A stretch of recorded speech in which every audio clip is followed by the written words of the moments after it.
and welcome to The Impossible Brief. This is a podcast about leading when technology moves faster than organizations can change.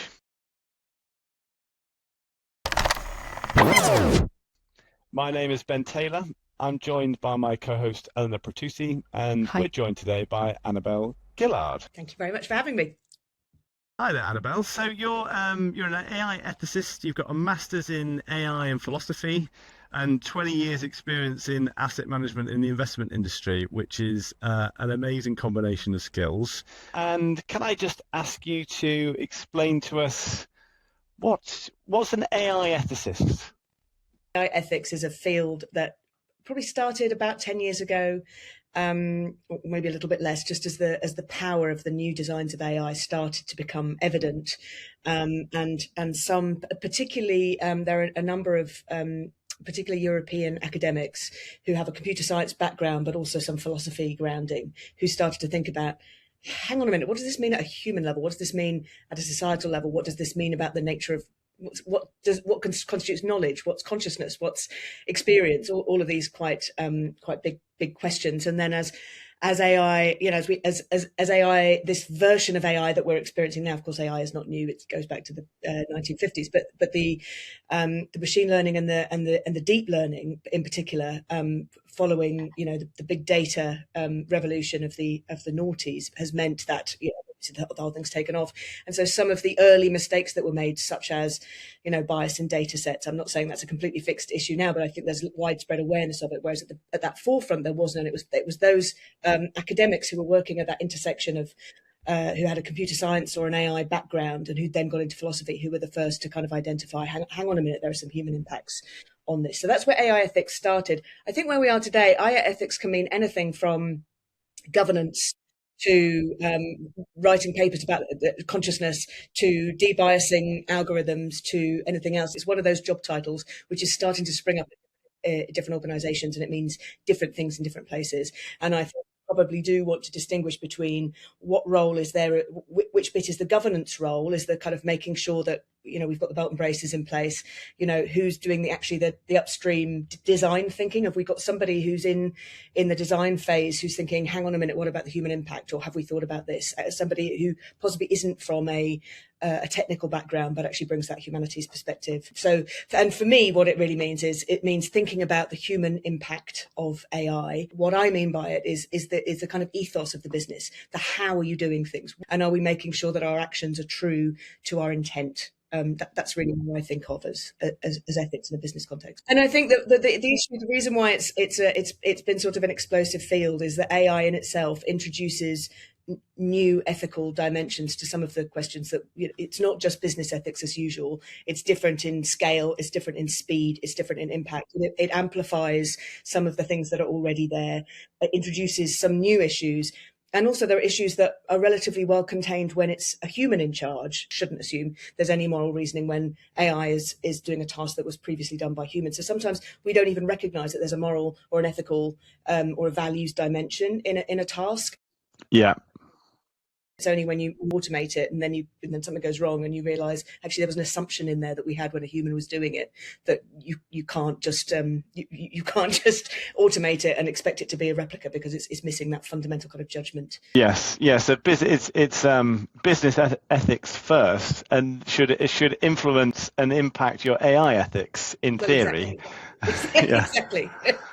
Well, I think it fits in probably two ways. If we adopt the sense of governance, that where we are with AI is that we've had this hugely powerful transformation that's hit all companies in the last kind of 5-6 years, and we have a disparate regulatory response to that. So sort of technology regulation in the EU, no regulation pretty much in the US, and then outcome-based regulation here in the UK. So you've got this sort of disparate range of regulatory features. But in practice, in honesty, I think regulation is really limited in its ability to give us the safeguards that we need for AI, because regulation is slow-moving and specific and backward-looking and jurisdictional, and AI is none of those things. Yeah. And so if we actually want to get a kind of responsible AI that people feel safe and build trust in, and they're happy adopting, then we need effective governance that's agile and that's practical, and that and to develop a market around that. Areas such as insurance and assurance are area, and actually particularly in the UK, areas where we have a real strength. We have a kind of global leadership, actually, and so insuring against AI risks is one place at which we can start to ask the questions about, hang on, is this is this data process up to standard, or has this been designed with enough rigor, or what are the backstops, or can we explain this, or whatever the question might be. So you can choose to get assurance for yourself, you can choose to insure yourself against others, and then the investor community can ask some of these questions and exercise governance as part of their shareholder due diligence. So I actually think financial services is one of the places where there really is some power, some kind of system-wide power to actually help us move forward and innovate in a way that's also got some kind of safety and trustworthiness built in. Yeah. And so how are you applying this to the world of financial services? Where does that fit in? Right. We want both. I think leaders are in a fantastically difficult position at the moment to balance all of these competing. I would exactly say it. Perfectly expressed. Yeah, an impossible position, because you're balancing all of these competing claims in an area of quite significant uncertainty, and with an environment that's moving at speed, and the stakes feel existential. So it's incredibly hard at a human level to find your way through that thicket. Impossible, you might say. What I would say, though, is that while we do need to innovate, and while you don't want to be left behind, I don't think you want to be rushed into doing stuff that you don't know what you're doing either. One of the things that I've just been reflecting on recently is that normally where there's a sense of urgency inserted into, let's say, an email you receive, normally it's assigned to actually stop this. If you have your cyber training, one of the things they look out for is a sense of urgency, because it stops you doing your critical thinking. And I think we need to be very mindful of the fact that if we rush a decision we haven't understood, we may not be able to undo it. And taking a little bit of time to be intentional can quite often get the time savings back later. If you've rushed into something and then you've hit a wall of problems later, and you're then unpicking them, that can take much longer than having actually just spent 2 or 3 months up front being intentional about what you're doing, building in the right framework, and then off you go to the races. The analogy that's often used in governance circles is, why do Formula One cars go so fast? It's because they have the best brakes. And in fact, the better your brakes, the faster you can go. But if you just set off without having checked whether your brakes work, that's reckless. You might get away with it, but you really might not. And the cost may not be one you want to pay for.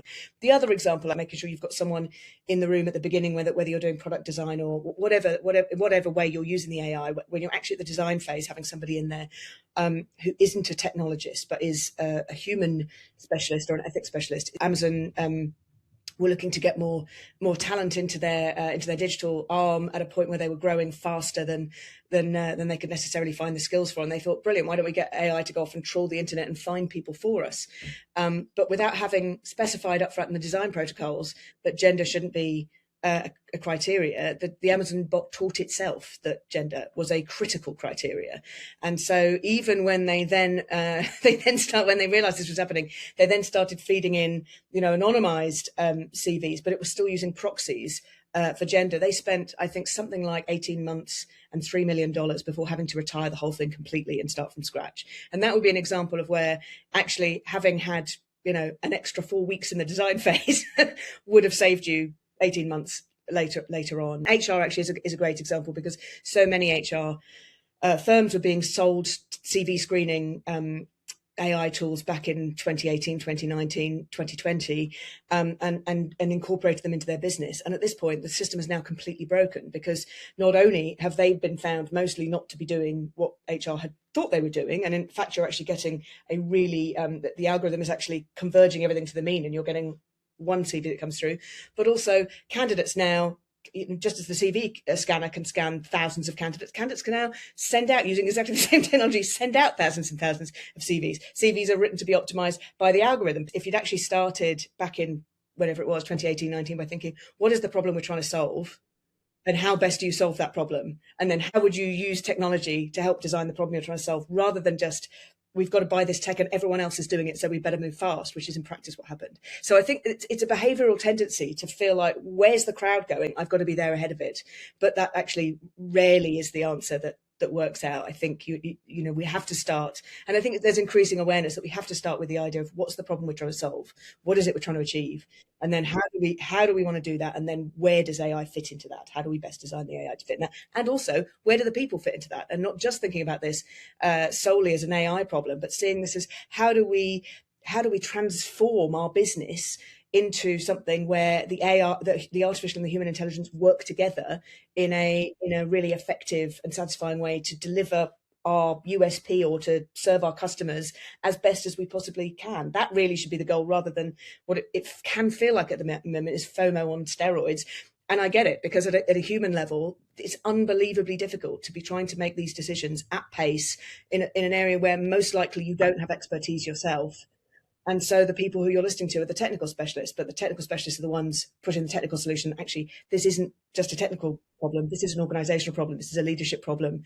And so that critical thinking, taking the time to think, is really valuable, I think, even if it feels incredibly difficult, managing that internal that pressure that you're under. That's a place where financial services could help, because if markets were able not to be indirectly applying extra pressure to leadership teams, which so I think boards can help as well if they can try and create that space for leadership teams and to withstand that kind of external pressure to rush into what is at the very least a once in a generational moment, and it might be a once in a century, once in a humanity moment. That isn't something you want to do with a shortcut because you felt like, you had to. I think this is absolutely a moment for critical thinking and pausing to consider where do we actually want to get to. That's a very good point about the board giving the C-suite some space, because everything you said, we have seen many, many times. The speed of which we're being asked to respond and to deliver for clients it's days, not weeks, and it's huge amounts of output that they're looking for from their own teams as well as from external teams. And so convincing them to take a step back, do this a bit more slowly, is a very, very difficult conversation to have when they have pressures from shareholders, from the board, and that's going to the CEO, and the CEO is passing that down to the rest of the C-suite, who are passing it through the organization. Everyone, from what we've seen, is running at this full tilt, and we have yet to find the line that we can give them that will convince them to take that step back a little bit. Well, I'm hoping this scamming thing works, because whenever I've said that to people, it's actually resonated a little bit, that in other parts of your life, if someone's pressuring you for action, that's normally a warning sign, not something to be encouraged. So I think that's a helpful reframe. I think the idea about having the better your brakes, the faster you can go helps as well, because it's actually, again, thinking about, we can actually overtake people on the next curve. It's not about winning in this portion of the race. What we want to do is win the race overall, and actually it's relatively unusual, and I mean it's just a racing metaphor, but it's relatively unusual that the person first out of the blocks is necessarily the winner in any kind of distance race anyway. So I think those two are helpful. I mean, many in the AI ethics community have been saying for some time, people aren't going to be able to slow down until there's a disaster. That sometimes, unfortunately, you need to have a catastrophe in order for people to stop. I really do live in hope that we can avoid that this time. And I notice in the commentary, in the kind of in the market commentary, that there is more general awareness that people aren't adopting this. In fact, a lot of the people numbers are going the wrong way. So there's a public backlash against some of this. So that's causing a little bit of pause for thought. I think that the changes in token pricing and token usage and some of the stuff we've seen coming out is also a cause for thought.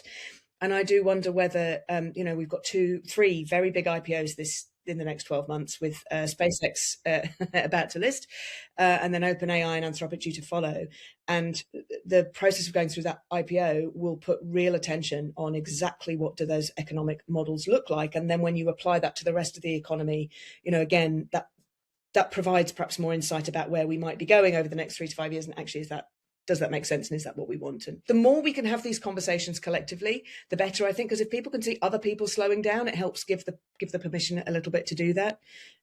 So I think the more of us who think that, the more vocal we can be about it. I think maybe it helps give some cover. Part of the reason for the pressure is that technology is moving so fast. But in practice, organizations and people cannot move at the pace that technology is moving. And in trying to do that, the gears are cranking, the system isn't working. We're not designed to do that. So the first question is, if you actually want to move at that speed, you probably need to think about organizational redesign, because the organizational structure we have can't deliver that. It's one of the greatest opportunities that I think AI brings. So the ability to actually take a blank sheet of paper and go, what is the thing we're trying to achieve? And then what actually is the most effective way of doing that that's also best for all the humans in the system? And then let's design for that. And maybe use cases where you can. But the idea that we should be pegging our speed to tech change, I think, is the wrong frame. Again, we need to be, actually, it's what you're doing. And if what you're doing can be 100% automated, then great, go for your life. Although even then, you still have to go at an organizational pace. But if you're actually building AI and human together, you can't go faster than the human can go. And we shouldn't be seeing that as a failing in the human. That we are how we are. We don't exist to serve the tech. The tech's supposed to be there to serve us. I would find that dystopian, and I mean that's where I think the Pope. I don't know if we'll get into the Encyclical, but where another influential opinion coming in saying, "Hang on a minute, let's just slow down here and let's think about what we're doing."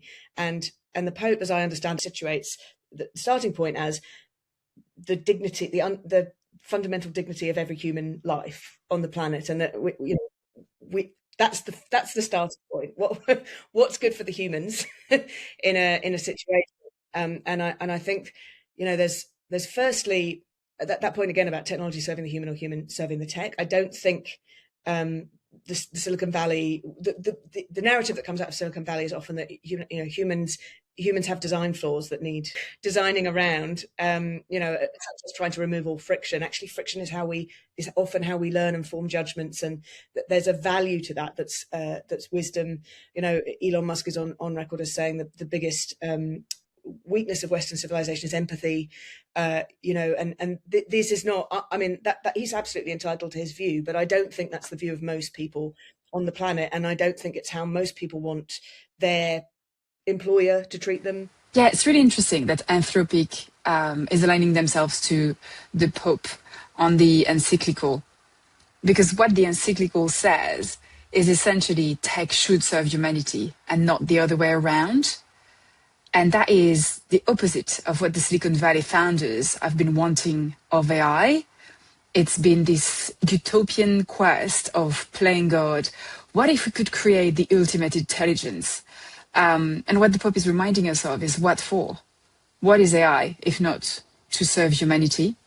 We have at the moment a real rise in people wanting authenticity and to feel that they can trust the people that they buy from, and that kind of alignment of brand. And even if you think about it from an economic angle, if we're replacing all the people with machines, who's going to buy your products? Like, where does the money come from? It doesn't actually make any sense. So, they're really super excited about engineering stuff, but that doesn't mean that they are right about organizational design or that they're right about the impacts at a kind of social level. It's another behavioral bias that when you're an expert in one field, you can often assume that expertise automatically, that makes you an expert in other fields. Or when we listen to someone who's an expert in one field, we can, Elon Musk or Mark Zuckerberg or whoever are undoubtedly experts in who they've developed, but that doesn't make them expert in how do you redesign an economy or how do you. Yeah, I mean, absolutely. And I think, look, he's brought, and actually this Pope isn't the first. The Vatican has actually had quite a lot to say about AI already. If you go back to 2020, I think was when they first produced a really interesting, some really interesting thought pieces. They've been. It predates this, although of course he might have been the one within the Vatican who was championing that. I don't know exactly. I just hope that with AI ethics, we don't end up in the same place as purpose and the ESG, which have become just a corporate communication thing. Tick the boxes, you enter some awards, that's it. Meet some random targets. There is just so much more we can do with AI ethics to make society and the world a better place. And I know it sounds idealistic, but I genuinely believe that AI ethics needs to be reshaping the way we do business moving forward. The Vatican this is probably the third, this is the big thing from the Pope, but there are at least 2 previous pieces from the Vatican about being intentional and thinking about the human as we design AI. So they've been quite early saying we should think about AI ethics. And I think, and again, I think although obviously the Pope speaks to the billion or however many Catholics it is worldwide, I think the points apply even beyond, whether or not you're a Catholic, whether or not you're of a Christian faith, because partly because they're grounded in some of those kind of secular ethical principles that we talked about, but also because increasingly it's even been recognized as kind of good business. I was talking about Anthropy. I was at Anthropy with Blueprint for Better Business, which is a charity that was set up after the great global financial crisis to say, have we lost sight of purpose? Have we mistaken in financial services profit as purpose? The profit is the thing you receive for delivering your purpose. Is what's the thing? What's the problem you're trying to solve? What's the good you're trying to provide? What are you giving to customers? That's your purpose. And then as a result of delivering that purpose, you generate a profit. And if you're focused on only the profit, you can lose sight of your purpose and you can go astray, which is partly what arguably happened in the financial crisis. And that purpose is a route to profit. Actually, also, if you kind of think about purpose and people and profit, that you end up in perhaps a more sustainable place where you don't caught up in some of these, unhelpful bubbles and unhealthy bubbles. I think there's huge potential, and there's huge potential to get rid of loads of bureaucracy and rubbish in the system. So, I mean, you started off, Ben, by saying innovation versus, we need to innovate, and then how do we think about regulation? And it's my view that that's a false dichotomy. I think innovation is supported by good regulation and is hampered by bad regulation, but no regulation at all also doesn't help. Would we all get on an aeroplane if we didn't have degree of confidence? Do you buy food if there aren't food standards? Stuart Russell famously says your sandwich is better regulated than the AI, and it has much less power. So I think it's about having effective regulation, but I think the way in which we have embodied regulatory environment within our organizations has become enormously cumbersome, and quite often it's not what the regulators want. I mean, speak specifically about financial services because that's more my background. Has become less about how do we make sure we're compliant with the regulation and how do we manage risk effectively, and much more about how do we minimize all legal risk to the entity. So that we've developed a very legalistic understanding about how you interpret regulation, which has sort of suffocated companies, I think. It doesn't mean regulation itself is inherently bad, or even that's necessarily what the regulators want. It means I think we need a system rethink. The other thing, I quite like this idea some people have of every time you want to add a new regulation, you should take one away. I think that's quite a nice discipline. But instead of which, we've got this ever-growing body that's being applied in a super kind of bureaucratic way, and those don't need to be the case. And one of the hopes for AI is, if we think about this as a redesign problem, how could we redesign this so that we are managing risk effectively, honouring our governance requirements, but not getting caught in this straitjacket of admin? That then becomes kind of an exciting design problem, and you can make governance something that is a competitive advantage. It's been implemented almost as a zero risk, zero exposure version of the regulation, isn't it? Which is you can't leave the house with zero risk. So we have to accept some. Yeah, exactly. That's exactly it. Well, and also, actually, zero risk isn't zero risk, because I also think, to your point, here I am saying, yes, we should all slow down and be thoughtful, but also the idea of saying, well, it's too risky, so therefore we won't do anything. That is not the zero risk position, actually. Absolutely. And somebody going, right, so that's what we've decided. AI is too risky, no AI. And then under the table where everybody was sitting on their chat GPTs and what have you. And, that is also, that's what you happen. If you try and push all the risk out of a situation, then actually it will find its way into the layers where you can't even manage it or know what's going on. So, yeah. Yes, it's really interesting that you're connecting the regulation to the legal aspect, because then regulation is about stopping risks. And so that's why it feels like it's stifling innovation, when actually regulation should be a way to make sure that the tech is serving humanity. And through that lens, it's no longer about how many $1 billion am I going to pay in fine, and it becomes about how do we make sure that we're building a better society whilst the tech is thriving. 100% that. 100% agree with you. I think it's partly about, when I talk about governance, quite often I talk about it's about creating an environment which you can play safely or you can explore safely. So it's partly that it's actually if it's done well, it's about enabling innovation. And second thing is it's about thinking about that public interest. And part of the reason I think that we're seeing trust, it's not, trust is low in AI. So particularly in the UK and the US, the US has the lowest trust. According to not only the Edelman barometer, they did a flash poll in November last year, and also Ipsos did a poll for the human-centered AI index that comes out of Stanford once a year. Both of those show US as having the lowest trust in AI of any country in the world. I think these two things are related. UK not far behind, by the way, but also trust is going south. That's not something you can just go, we can sit it out.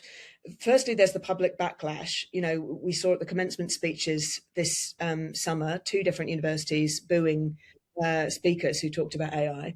We're starting to see public backlash against data centers for their water use, which again is actually potentially a physical constraint on AI development. We've seen the people who think AI is a bad thing go from a third to a half in the last 3 years. Again, that's a sizable move.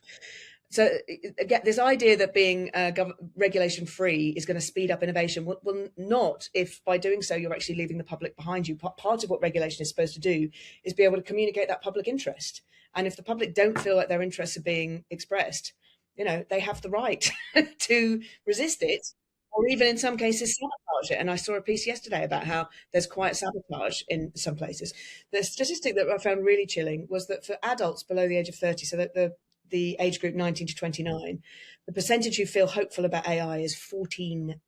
86% of adults below the age of 30, don't have hope. And given that all anyone's talking about is an AI future, but when you start to think through the second and third order consequences of us going through this AI transformation, it raises some of these really big, profound philosophical questions about what it is to be human and what it is to be human together. And we wonder why adoption of AI services in an enterprise level and things like that is not as high as we would expect it to, that there are all these pilots that are going out that don't succeed. And when you apply it through that lens of there's so little trust, it's no wonder. What's in it for them? Fundamental level. And that, again, is the thing I think the tech bros have forgotten about, is the moment we can see the benefit for them, but it's not at all clear that benefit's going to be shared. And instead, everyone can immediately see what the potential costs are.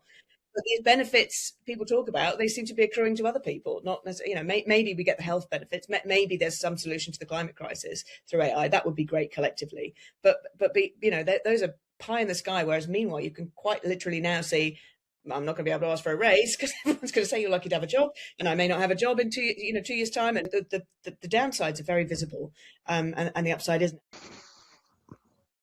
The other thing I'd just like to say on that, Ben, is one of the routes I've gone down since sort of exploring all this is our experience with transformation. Because one way of looking at what we're doing at the moment is going through, the mother of all transformation projects, but beyond anything any of us have experienced before, not only because of the kind of profound level of it, but because it's happening everywhere, across every sector, across the whole of the economy and public services and everywhere else beyond. And I don't know if you know what our track record is like for transformation, but it's not good.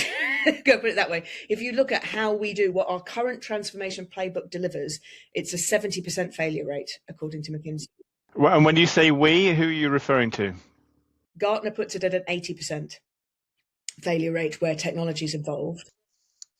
This MIT study that came out that showed a 95% failure rate for early AI projects. Now, you can critique that, and lots of people have, and I don't think the 95% number is robust necessarily. But what's interesting about the MIT study is that the reasons why the transformations were failing are the same as the ones that McKinsey and Gartner point to. And you can boil it down to 3 things. The first is if you are imposing a solution from above rather than actually seeking to solve a problem, which is exactly what we've seen with AI. We are doing that left, right, and centre. Instead of thinking, what's the problem we're trying to solve? What's the right, and is AI the right tool? How do you use it? It's just like, you must use AI.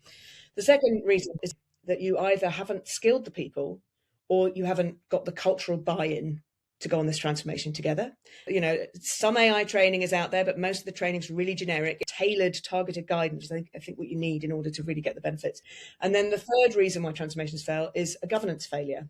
You don't have the mechanisms in place to play safely or explore safely. One of the nice things about that MIT study is that the 5% who were reporting a success are ones who had designed for those things, who had said, we made sure we had cultural buy-in by.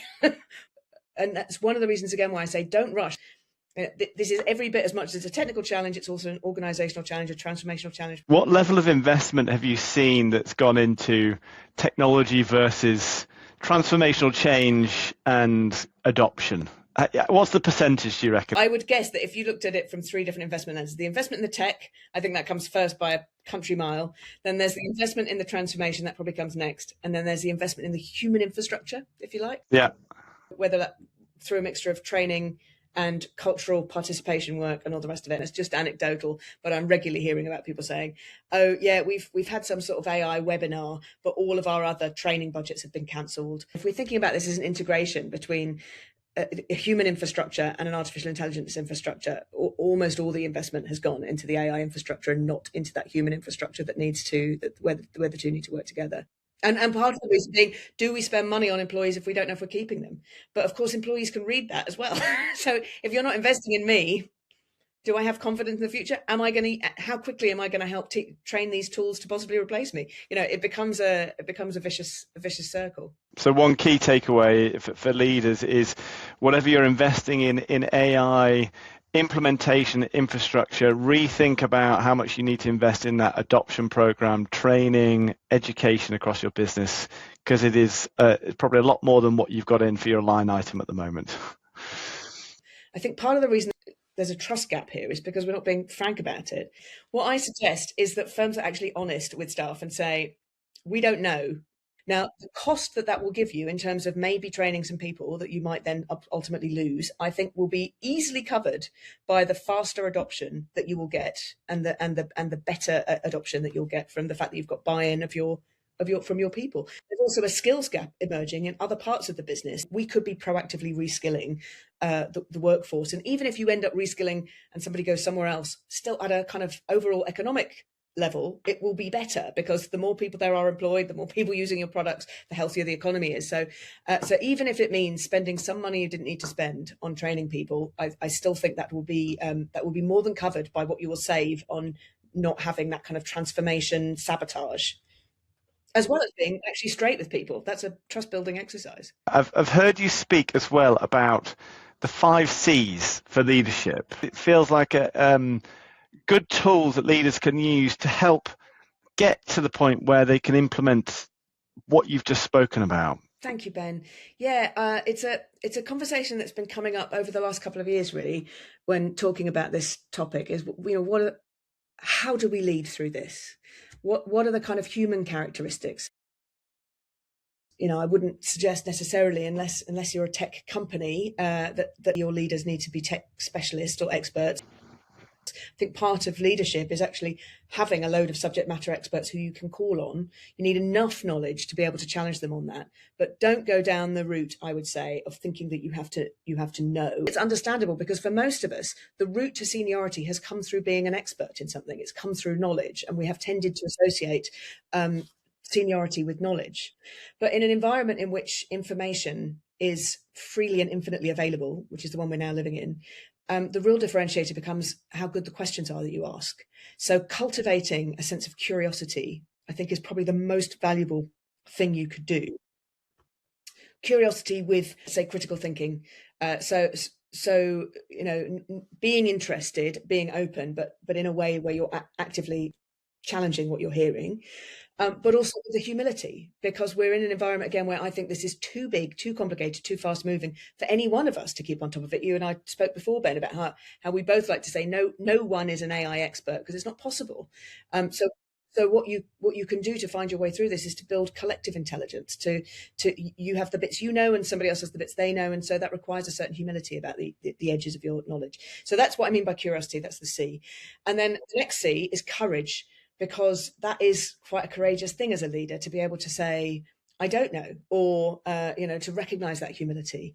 The other thing that's going to take courage is that whatever you think and whatever happens, we are in unprecedented times. So we're going to be by necessity, we're going to be trying new things, and some of them won't work. So entering into that kind of courageous kind of growth mindset, recognition it won't all work, but how do we take the learnings and move on, rather than that zero risk. Third C I like to talk about is craft.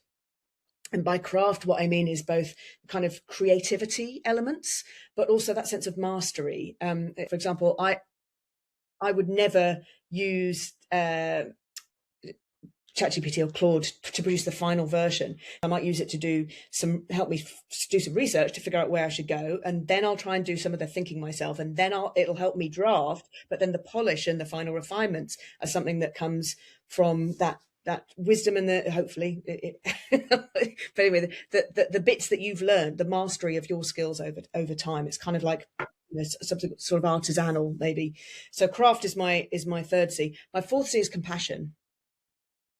Compassion for three reasons. Compassion partly because, my God, at a human level, this is hard what we're doing. This is a lot of transformation and a lot of unknown, and we find that difficult. So let's recognize that. Point two, we are humans, and the point for most of us about life is the other humans in it, and our own human experience. Yeah. And then the third thing is that compassion is something that is uniquely human. AI can produce a reflection of it, but that's not real compassion. Real compassion is something that exists between human beings, and distinctly human. And then my final C is community. Community, partly because the studies show, the longest running study on happiness out of Harvard suggests that the quality of our relationships is the thing that is the most accurate predictor of our health and happiness. The quality of relationships is crucially important. Community is also how we can hope to have this sort of collective intelligence and collaboration that I think we're going to need in order to cope with some of these kind of systemic challenges. And community, because it's the thing that makes those other C's possible. Community is where you can exercise your curiosity. It's where you can build your courage. It's where you can hone your craft, and it's where you can give and receive compassion. So community is sort of the bit that pulls it all together. And I think those 5 C's are hopefully a helpful way of kind of reframing your thinking about maybe some different areas to lean into over the coming years. This is not just about absorbing more knowledge. You will never know enough on AI. That's actually not the point. It's how do we build on the knowledge of others? How do we exercise curiosity and make sure we're retaining that critical thinking and not just getting bounced into something because someone who knows more than us is telling us it's a good idea? How do we make sure we keep the whole community together? Because we are a social species. We have been as successful as we have been partly because of our intelligence, but also because we've done it together. It's the collective intelligence that has won out, and I think that's where we need to aim for the future. So Annabel, you founded Conversation on AI, which is a cross-sector conversation that needs to happen. It's definitely what we're trying as well to do with this podcast, The Impossible Brief. But the quality of Conversation on AI is that you're actually bringing people together in a room. It's in person, there is no tech, whatever is said in the room stays in the room. Yeah, it's definitely part of the design. And I mean, I think I was partly inspired, and I should say I've got two partners who founded it with me, which is Tracy Woods and Brian Ball. And Brian Ball was our professor in our AI philosophy masters. So he brings the sort of academic heft through Northeastern University, and then Tracy and I.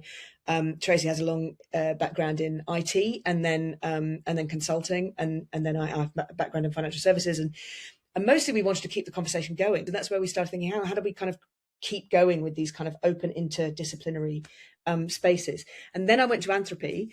And I think that also planted a seed, because what I loved about Anthropy was partly that cross-sector element, making sure that you've got business and you've got government and you've got academia or whoever in the room, civil society, but also that it's so participatory and that it's so kind of bottom up. It's like, let's not just look for top-down solutions. Let's actually see what is happening on the ground. What are the good ideas coming through, and how do we kind of harness this, and how do we get inspired by each other? And so we started in 2023. We've probably run probably about 12 of these things. They did used to be every quarter, but I think we're on track for about 8 this year now. We've looked at things like innovation, creativity, education, health. The next one we're doing is on investor due diligence. It's what should investors be looking at when they think about AI. It's a deeper, more practical workshop than we usually do. But we're lucky to partner with Tech UK and with a couple of the investment bodies, CFA and CSA, to look at what has been learned elsewhere through AI procurement, AI assurance, AI insurance that investors can learn from. And then the one after that is going to be on AI and children.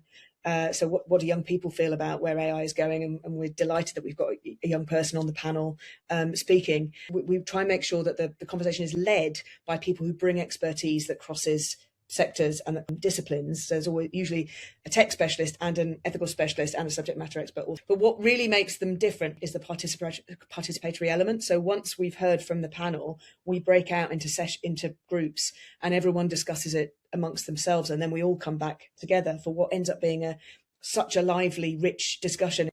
It's quite hard to bring it to a close. All the speakers end up coming away saying that these are the sorts of conversations we should be having. And then what I really have got out of it is the enthusiasm to be in the conversation. And it's one of the reasons why I would highly recommend to company leaderships not to think this is something you've got to solve for your staff, but to involve your staff in solving it together. Because there is such an appetite to have this conversation. People can feel this enormous thing is happening, and not having any agency or voice in this huge thing that's happening is part of what makes it so destabilizing and part of what feeds that distrust.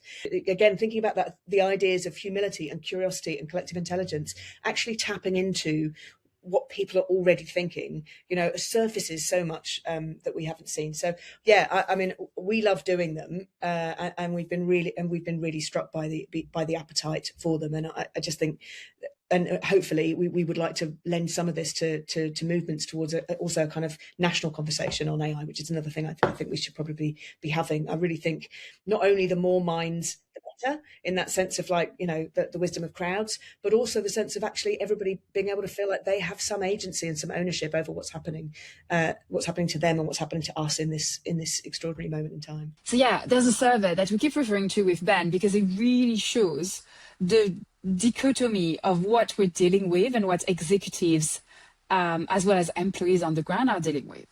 So Writer, an AI consultancy, did this survey on AI adoption for the second year running. And what came out of it, like the key information that I keep in mind because it's so telling, are that 29% of employees are sabotaging actively the implementation of AI in their company.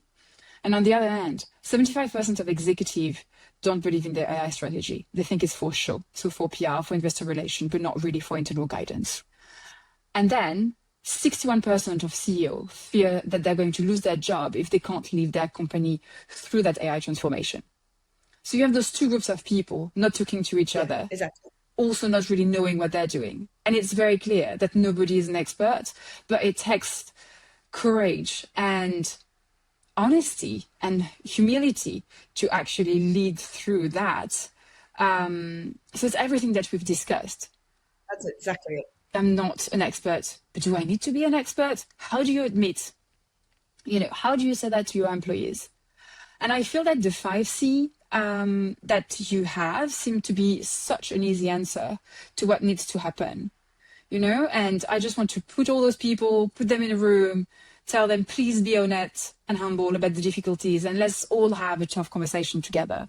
And of course, that's easy to say, but it's much more difficult when there is no psychological safety. Because are you going to be laid off in the next wave because you've spoken up? It's really difficult with the current climate to have this conversation.